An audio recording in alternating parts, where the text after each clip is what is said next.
नमस्कार दोस्तों, आज सुबह की ताज़ा खबर जानने से पहले अगर चैनल में नए हैं तो चैनल को सब्सक्राइब करके बेल आइकन को प्रेस कर लीजिएगा। आज की पहली खबर, आधार कार्ड 1 अक्टूबर से बदल रहा है ये सब नियम। आधार कार्ड धारकों के लिए अहम खबर। UIDAI ने 1 अक्टूबर 2025 से आधार कार्ड अपडेट के नए नियम लागू करने का ऐलान किया है। 10 साल पुराने आधार कार्ड को अपडेट करवाना अब जरूरी होगा। UIDAI के CEO भुवनेश्वर कुमार ने निर्देश दिए हैं कि 10 साल से पुराने आधार कार्ड को अपडेट करना जरूरी है। अगर आपका आधार कार्ड 10 साल या उससे ज्यादा पुराना हो गया है तो 1 अक्टूबर 2025 से इसे अपडेट करना जरूरी होगा। अपडेट नहीं कराने पर कई सरकारी और गैर सरकारी सेवाओं का लाभ लेने में परेशानी हो सकती है। आधार अपडेट करने के लिए UIDAI की वेबसाइट में आधार ऐप के जरिए रजिस्टर्ड मोबाइल नंबर पे बायोमेट्रिक अपडेट कर सकते हैं। इसके अलावा नजदीकी आधार संपर्क केंद्र पर जाकर 50 रुपए की बायोमेट्रिक और 30 रुपए की डेमोग्राफिक अपडेशन फी देकर आधार अपडेट किया जा सकता है। अगली खबर, SSC CPO के 3000 से ज्यादा पदों पर निकली वैकेंसी। अगर आप सरकारी नौकरी की तैयार कर रहे हैं तो आपके लिए अच्छी खबर है। बता दें कि कर्मचारी चयन आयोग ने SSC CPO sub inspector SI 2025 की भर्ती के लिए नई अधिसूचना जारी कर दिया है। इसके लिए इच्छुक और योग्य कैंडिडेट 26 सितंबर 2025 से लेकर 16 अक्टूबर 2025 तक आवेदन कर सकते हैं। अगर आप SSC CPO भर्ती 2025 के लिए इच्छुक है तो इसके लेख में आपको कुछ जानकारी जानना जरूरी है, जैसे कि योग्य और इच्छुक उम्मीदवार परीक्षा शुल्क का भुगतान credit card, debit card, net banking और चालान के माध्यम से ऑफलाइन भुगतान कर सकते हैं। सामान्य OBC और EWC के लिए 100 रुपए, SC ST और महिलाओं के लिए कुछ भी पैसा नहीं लगेगा। अगली खबर, जियो की स्पेशल ऑफर। अब जियो हुआ है और भी सस्ता। रिलायंस जियो के मालिक मुकेश अंबानी की ओर से नवरात्रि के मौके पर लोगों के लिए एक सस्ता प्लान लॉन्च किया गया है। अगर आप भी कम कीमत में एक बेहतरीन रिचार्ज प्लान की तलाश में है तो आज हम आपको एक जियो की खास ऑफर के बारे में बताने वाले हैं। इस प्लान की कीमत में सिर्फ 75 रुपए से 223 रुपए तक इन सभी प्लान्स में रोजाना डेटा, अनलिमिटेड कॉलिंग और फ्री जियो का एक्सेस भी शामिल है। जियो का 75 रुपए का रिचार्ज प्लान। आपको बता दें कि जियो के 75 रुपए के प्लान में यूजर्स को 23 दिनों की वैलिडिटी मिलती है। इसके साथ ही हर दिन यूजर्स को 0.1 GB डेटा के साथ एक्स्ट्रा 200 MB डेटा भी मिलता है। इतने ही नहीं, मात्र 75 रुपए में अनलिमिटेड कॉल्स, 50 SMS और जियो टीवी का एक्सेस भी मिलेगा। वहीं जियो का 91 रुपए का रिचार्ज प्लान। जियो के 91 रुपए वाले रिचार्ज प्लान में यूजर्स को हर दिन 0.1 GB डेटा के साथ 200 MB अलग से भी मिलता है। इस प्लान की वैलिडिटी 28 डेज के लिए ही। इसके साथ ही जियो टीवी का एक्सेस भी मिलता है। CBSE प्राइवेट छात्रों के लिए पंजीकरण का अंतिम मौका। केंद्रीय माध्यमिक शिक्षा बोर्ड CBSE 30 सितंबर 2025 यानी आज को 10वीं और 12वीं कक्षा के प्राइवेट छात्रों के लिए पंजीकरण प्रक्रिया बंद कर देगा। हालांकि जिन छात्रों ने अभी तक आवेदन नहीं किया है वो 11 अक्टूबर 2025 तक विलंब शुल्क के साथ फॉर्म भर सकते हैं। पंजीकरण प्रक्रिया 9 सितंबर से शुरू हो गई और छात्रा CBSE की आधिकारिक वेबसाइट पर जाकर ऑनलाइन आवेदन कर सकते हैं। अगर कोई एक विषय की परीक्षा देना चाहता है तो उसे 320 रुपए देने होंगे। अतिरिक्त विषयों के लिए भी 320 प्रति विषय देने होंगे। प्रैक्टिकल फीस के लिए 12वीं कक्षा के छात्रों को प्रति प्रैक्टिकल 160 रुपए देने होंगे। जो प्राइवेट छात्र 30 सितंबर यानी आज तक आवेदन नहीं कर पाए थे, 3 अक्टूबर से 11 अक्टूबर तक विलंब शुल्क के साथ आवेदन कर सकते हैं। छात्रों के लिए विलंब शुल्क के रूप में 2000 अतिरिक्त देना होगा। ऑनलाइन पंजीकरण करते समय जिस परीक्षा सेंटर का चयन किया जाएगा उसी के आधार पर उसे आवंटन किया जाएगा। अगली खबर, केंद्र सरकार का बड़ा फैसला। केंद्र सरकार ने वाहन मालिकों के लिए एक बड़ा राहत भरा नियम जारी किया है। अब 20 साल से पुराने दोपहिया कार और मालवाहक वाहनों को जबरन स्क्रैप यानी कबाड़ में नहीं भेजना पड़ेगा। इसके साथ ही वाहन मालिक अब पुराने वाहनों को पुनः पंजीकरण या रजिस्ट्रेशन करवा सकेंगे और अधिकृत रूप से सड़क पर चला भी सकेंगे। यह नियम केंद्रीय सड़क परिवहन राजमार्ग मंत्रालय ने नोटिफिकेशन के माध्यम से लागू किया है। इस नियम व्यवस्था के तहत पुराने वाहन मालिकों को कुछ शर्तें पूरी करनी होंगी। सबसे पहले उन्हें वाहन का पुनः पंजीकरण करना होगा। इसके लिए 2 गुना शुल्क देना अनिवार्य होगा। इसके साथ ही वाहन की फिटनेस जांच और प्रदूषण नियंत्रण प्रमाण पत्र यानी PUC कराना जरूरी होगा। इन प्रक्रिया को पूरा करने के बाद ही वाहक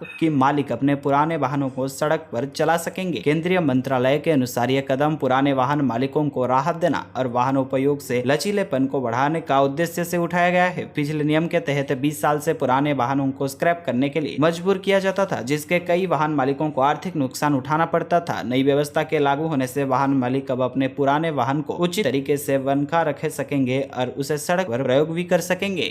अगली खबर, व्हाट्सएप के छूटे पसीने। आरटे ने रातों रात बना डाले 3,50,000 यूजर्स, जिन्होंने एक नया मैसेजिंग ऐप बनाया है जिसका नाम आरटे है। हालांकि इसमें लोकप्रियता तेजी से बढ़ रही है। केवल 3 दिनों में डेली साइन आप 3,000 से बढ़कर 3,50,000 हो गए हैं। अचानक से 100 गुना बढ़ोतरी होने का वजह सरकार की मंजूरी, सोशल मीडिया पर चर्चा विषय और प्राइवेसी फ्रेंडली की। कई यूजर्स आरटे ऐप को व्हाट्सएप का किलर भी कह रहे हैं, क्योंकि मेटा के फेमस मैसेजिंग ऐप को जबरदस्त टक्कर देता है ये आरटे ऐप। इस ऐप का नाम आरटे, बाकी सब बेहद अलग है। यह तमिल भाषा का शब्द है जिसका मतलब है कैजुअल चैट, यानी चैट बातचीत करने का, जो नाम भारतीय कंपनी ने बनाया है। ये लेटेस्ट ऐप फीचर्स और सुरक्षा के मामले में किसी विदेशी ऐप से कम नहीं है। हाल ही में सितंबर में प्रधानमंत्री नरेंद्र मोदी के स्वदेशी अपनाने के मांग के बाद से आरटे ऐप की लोकप्रियता तेजी से बढ़ रही है। इसकी वजह से आरटे ने भारत के ऐप स्टोर को सोशल नेटवर्किंग कैटेगरी में नंबर 1 स्थान में ला लिया है। यह लेटेस्ट ऐप आत्मनिर्भर भारत की पहले का दौरान देश में डेवलप किया गया है। अगली खबर, केंद्रीय कर्मचारियों को झटका। प्रधानमंत्री नरेंद्र मोदी के नेतृत्व वाली सरकार ने जनवरी 2025 में केंद्रीय कर्मचारियों और पेंशन भोगियों को लेकर एक बड़ा ऐलान किया था। मोदी कैबिनेट ने 16 जनवरी को 8वें वेतन आयोग का मंजूरी देते हुए कहा था कि 1 जनवरी 2026 तक नया पे कमीशन लागू किया जाएगा। हालांकि 8 महीने से अधिक समय बीत जाने के बाद भी आयोग की आधिकारिक नोटिफिकेशन, टर्म्स और रेफरेंस और सदस्यों की नियुक्ति अभी तक नहीं हो सकी है। इस स्थिति में कर्मचारियों का संगठनों में चिंता पैदा हो गई है और बड़ा सवाल ये है कि क्या 8वें वेतन आयोग को लागू होने के लिए 2028 तक का इंतजार करना होगा। पिछले रिकॉर्ड को देखने के बाद पता चलता है कि किसी भी वेतन आयोग को गठन को लेकर उसके लागू होने तक 2 से 3 साल लगते हैं। अगर इस बार भी ऐसा होता है तो कर्मचारियों को 2028 तक इंतजार करना पड़ सकता है। 8वें वेतन आयोग को सिफारिशों को लागू होने में कितना समय लग सकता है, इसका अंदाजा लगाने के लिए पिछले 2 वेतन आयोग की समय सीमा पर नजर डाल सकते हैं। अगली खबर, एशिया कप 2025 में प्लेयर ऑफ टूर्नामेंट बने अभिषेक शर्मा। इनाम में मिला Howell H9 SUV। Asia cup 2025 में अपने दमदार प्रदर्शन से सबका दिल जीतने वाले भारतीय युवा बल्लेबाज अभिषेक शर्मा को टूर्नामेंट में प्लेयर ऑफ द टूर्नामेंट चुना गया है। इसके शानदार उपलब्धि पर उन्होंने इनाम में मिली है एक लग्जरी और पावरफुल हावल H9 SUV। यह SUV अपने रफ एंड टक लुक, लग्जरी फीचर्स और बेहतरीन ऑफ रोडिंग की क्षमता के लिए जानी जाती है। Howell H9 large segment SUV में जिसमें 4 सिलेंडर इंजन दिया गया है। सब इंजन 380 Nm का टॉर्क जनरेट करता है। इसमें ZF की 8 स्पीड ऑटोमेटिक ट्रांसमिशन तकनीकी मिलती है। इसके अलावा हावल चीनी automobile company great wall Motors का ब्रांड है। मार्च 2013 में इसके अलग स्टैंड अलोन ब्रांड के रूप में लॉन्च किया गया है। आज ये दुनिया भर में अपनी लग्जरी और दमदार SUV के लिए मशहूर है। अगली खबर, 4 साल पहले से ही सोनम वांगचुक के पाकिस्तान कनेक्शन पर क्या बोली पत्नी गीतांजलि। जानिए, लद्दाख हिंसा भड़कने के बाद पुलिस ने सोशल एक्टिविटी सोनम वांगचुक को गिरफ्तार कर लिया। सोनम को लद्दाख से दूर जोधपुर की जेल में रखा गया है। उन पर हिंसा भड़काने की साथ साथ राष्ट्रीय सुरक्षा अधिनियम NSA के तहत मुकदमा दर्ज किया गया है। सोनम पर कई गंभीर आरोप लगे हैं। इसी बीच उनकी पत्नी गीतांजलि ने सोनम की तरफ से सफाई पेश की है। गीतांजलि का कहना है कि उन पर लगने सभी आरोप पूरी तरह से गलत और बेबुनियाद है। सोनम वांगचुक की गिरफ्तारी को 40 घंटे से ज्यादा हो गए हैं। लद्दाख को राज्य का दर्जा देने की मांग पर अड़े सोनम वांगचुक भूख हड़ताल पर बैठे थे। सोनम पर आरोप है कि भूख हड़ताल के दौरान उन्होंने भड़काऊ भाषण देकर लोगों को उस्काया और लेह में हिंसा भड़काई, जिसमें 4 लोगों की मौत हो गई और 50 से अधिक लोग घायल हुए हैं। सोनम वांगचुक के पत्नी गीतांजलि के अनुसार सोनम वांगचुक के 4 साल पहले जब से लद्दाख को केंद्र शासित प्रदेश से हटाकर राज्य का दर्जा देने और 6ठी अनुसूची में शामिल करने की मांग शुरू की थी, तभी से उन्हें निशाना बनाया जा रहा है। जांच एजेंसियों की बार हमारे घर का दरवाजा खटखटा चुकी है। अधिकारी बार बार हमारे को NGOs में आने वाले विदेशी फंडिंग पर सवाल खड़ा कर रहे हैं। अगली खबर, GST घटते ही टीवी फ्रिज खरीदने के लिए टूट पड़े लोग। त्योहारों का सीजन शुरू होते ही फ्लिपकार्ट की बिग बिलियन डेज और अमेजन का ग्रेट इंडियन फेस्टिवल सेल चल रही है। इन दौर में ई-कॉमर्स प्लेटफॉर्म्स ने मिलकर क्रेडिट कार्ड खर्चे को अब तक के सबसे ऊंचे स्तर पर पहुंचा दिया है। अनुमान है कि सितंबर महीने में ऑनलाइन क्रेडिट कार्ड खर्च 1.2 लाख करोड़ रुपए तक पहुंच जाएगा, जो अब तक का सबसे बड़ा आंकड़ा है। 22 सितंबर को पहली बार ऐसा हुआ जबकि एक ही दिन में ऑनलाइन क्रेडिट कार्ड खर्च 10,000 करोड़ रुपए से ऊपर चला गया। 26 सितंबर तक की ऑनलाइन क्रेडिट कार्ड के खर्चे 1 लाख करोड़ रुपए तक पहुंच गया था। पिछले साल अक्टूबर 2025 में यह आंकड़ा 1,06,000 करोड़ था। क्योंकि अब भी 2-3 दिन बाकी है, उम्मीद है कि ये खर्चा 1,15,000 या 1,20,000 करोड़ रुपए तक पहुंचा जाएगा। अगली खबर, 50,000 रुपए है सैलरी और 5 साल की जॉब। अगर आप नौकरी करते हैं तो आपकी सैलरी का कुछ हिस्सा ग्रेचुटी में जरूर कटता होगा, जो आपको 5 साल लगातार एक ही ऑफिस में काम काम करने के बाद मिलता है। ये रिवॉर्ड भी कह सकते हैं, लेकिन मान लीजिए अगर आपकी सैलरी 50,000 हर महीने है तो आपको 5 साल बाद कितने रुपए मिलेंगे। तो जानिए, ग्रेचुइटी का एक तरह से कर्मचारी को लंबे समय तक की नौकरी करने के बदले कंपनी की ओर से दिया जाने वाला रिवार्ड होता है। भारत में ये सुविधा पेमेंट ऑफ ग्रेचुइटी एक्ट 1972 के तहत दी जाती है और ये उन कंपनियों में लागू होती है जहां कम से कम 10 कर्मचारी काम करते हैं। ग्रेचुइटी पाने के लिए शर्त यह है कि कर्मचारी ने किसी कंपनी में कम से कम 5 साल लगातार नौकरी की हो। अगर कोई व्यक्ति 5 साल पूरे होने से पहले नौकरी छोड़ देता है तो उसे ग्रेचुइटी का लाभ नहीं मिलेगा। ग्रेचुइटी की रकम कर्मचारी को नौकरी छोड़ते समय या रिटायरमेंट पर भी दी जाती है। इसे कैलकुलेट करने के लिए एक नया फार्मूला होता है। ग्रेचुइटी अमाउंट निकालने का फार्मूला है कि 15 इंटू अंतिम सैलरी इंटू नौकरी का साल डिवाइडेड बाय 26। यह अंतिम सैलरी मतलब बेसिक सैलरी और डीए यानी महंगाई भत्ते की बात कर रही है। उदाहरण के तौर पर अगर किसी कर्मचारी ने 5 साल तक नौकरी की है और उसकी अंतिम सैलरी 50,000 रुपए हो तो उसको ग्रेचुइटी की रकम होगी लगभग 1,44,230 रुपए। अगली खबर यूपी में इन किसानों के लिए बुरी खबर। प्रधानमंत्री किसान सम्मान निधि योजना का उद्देश्य देश के असली और मेहनती किसानों को आर्थिक सहायता पहुंचाना है ताकि अपने खेतों में बेहतर काम कर सके और उनकी आर्थिक स्थिति भी मजबूत हो सके। लेकिन हाल ही में उत्तर प्रदेश के प्रयागराज जिले में इस योजना में बड़ी अनियमितता सामने आई है, जिससे योजना की शुद्धता और प्रभावशालीता पर सवाल उठने लगे हैं। कृषि विभाग द्वारा कराए गए सर्वे में लगभग 28,000 ऐसे दंपतियों के चिन्हित किया गया है जो योजना का लाभ अपात्र होने के बावजूद उठा रहे थे। जिले के गंगा और यमुना पार के लगभग 6.23 लाख किसानों का इस योजना का लाभ मिल रहा है। लेकिन नियम के मुताबिक यदि पति पत्नी दोनों के नाम पर कृषि भूमि है और दोनों खेती करते हैं तब भी केवल एक ही को इस योजना के तहत सहायता मिलनी चाहिए। फिर भी सर्वे में यह पाया गया है कि कई दंपति दोनों के नाम से किस्तें प्राप्त कर रहे थे, जो नियमों का स्पष्ट उल्लंघन है। कृषि उप निदेशक पवन कुमार विश्वकर्मा ने बताया कि विभाग ने अपात्र लाभार्थियों को सूची केंद्र सरकार में भेज दी है और उनके खिलाफ वसूली की कार्रवाई शुरू होगी। अगली खबर, अब यूट्यूब पर बिना एड्स के देख पाएंगे वीडियो शेयरिंग प्लेटफॉर्म यूट्यूब ने भारत में अपने प्रीमियम लाइट प्लान को लॉन्च कर दिया है। अब लोग भी यूट्यूब प्रीमियम का सब्सक्रिप्शन ले पाएंगे, जो अभी तक का महंगा होने के चलते यूट्यूब प्रीमियम का इस्तेमाल नहीं कर पाए थे। पहले यूट्यूब का प्रीमियम प्लान भारत में 149 रुपए महीने की दर से उपलब्ध था। वहीं प्रीमियम लाइट प्लान सबसे काफी सस्ता है। यूट्यूब प्रीमियम की मंथली कीमत 149 रुपए थी, वहीं प्रीमियम लाइट भारत में केवल 99 रुपए में उपलब्ध होगा। इस प्लान की मदद से लोग बिना विज्ञापन वाले वीडियो देख पाएंगे। दरअसल प्रीमियम लाइट का मतलब है कि यह प्रीमियम प्लान का लाइट वर्जन है। हालांकि इस प्लान में कुछ कमियां मिलेगी। इस प्लान का यूजर्स मोबाइल, लैपटॉप और स्मार्ट टीवी समेत करीब सभी डिवाइस पर एक्सेस कर सकेंगे। प्रीमियम लाइट प्लान की कीमत कम होने की वजह से इसमें कुछ कमियां देखने को मिलेंगी। जैसे यूट्यूब प्रीमियम लाइट में सबसे बड़ा फर्क ये है कि इसमें आपको यूट्यूब म्यूजिक का सब्सक्रिप्शन नहीं मिलेगा। इसके अलावा यूट्यूब शॉर्ट्स और सर्च रिजल्ट्स में विज्ञापन दिखाई देंगे। वहीं इन प्लान में ऑफलाइन डाउनलोड या बैकग्राउंड ले जैसे फीचर शामिल नहीं होंगे। अगली खबर, जीएसटी रेट कट के बाद आम आदमी को अब एक और बड़ी राहत देने की तैयारी। जीएसटी में कटौती के बाद आम आदमी को एक और बड़ी राहत मिलने की उम्मीद है। खबर है कि भारतीय रिजर्व बैंक यानी आरबीआई के सरप्राइज रेट कट की जा सकती है। यानी अगर ऐसा होता है तो आने वाले दिनों में आम आदमी पर ईएमआई का बोझ कम हो सकता है। बता दें कि आरबीआई अपनी मौद्रिक नीति बैठक में बुधवार को रेपो रेट 5.50% पर स्थिर रखने की संभावना है। हालांकि कुछ अर्थशास्त्रियों का मानना है कि कमजोर निवेश, वैश्विक व्यापार दबाव और नरम महंगाई के देखते हुए आरबीआई सरप्राइज रेट कट का विकल्प भी चुन सकता है। बता दें कि आरबीआई 3 दिवसीय मौद्रिक नीति बैठक 1 अक्टूबर को समाप्त हो रही है। अगली खबर, ये काम नहीं किया तो रुक जाएगा मुफ्त का राशन। राशन कार्ड धारकों के लिए बड़ी खबर। अगर आप हर महीने मुफ्त या कम दाम में राशन लेते हैं तो ये खबर आपके लिए बहुत जरूरी है। भारत सरकार ने सभी राशन कार्ड धारकों के लिए ई-केवाईसी की प्रक्रिया को अनिवार्य कर दिया है। इसका मतलब है कि अगर आप अपने टाइम के हिसाब से ई-केवाईसी पूरी नहीं की तो आपको मुफ्त का राशन बंद कर सकता है। लेकिन चिंता ना करें, अगर आपको ई-केवाईसी करा ली है तो आप घर बैठे ही इसका स्टेटस आसानी से चेक कर सकते हैं। ई-केवाईसी न कराने की स्थिति में आपको राशन कार्ड रद्द हो सकता है, क्योंकि इसे अवैध माना जाएगा। इसका सीधा असर यह होगा कि आपको मुफ्त राशन मिलना बंद हो जाएगा। सरकार ने यह कदम राशन वितरण प्रणाली को और अधिक पारदर्शी और सुचारू बनाने के लिए उठाया गया है। ई-केवाईसी के जरिए यह पता लगाया जा सकता है कि कितने लोग गलत तरीके से मुफ्त राशन का लाभ उठा रहे हैं और क्या वाकई जरूरतमंद और गरीब लोगों का राशन पहुंच रहा है। इस प्रक्रिया को फर्जी राशन कार्ड पर लगाम लगेगी और नहीं होगी फ्रॉडबाजी। सही लोगों को इसका लाभ मिलेगा। तो दोस्तों, आज के लिए बस इतना ही। मिलते हैं कल सुबह फिर से नए ताजा खबर के साथ।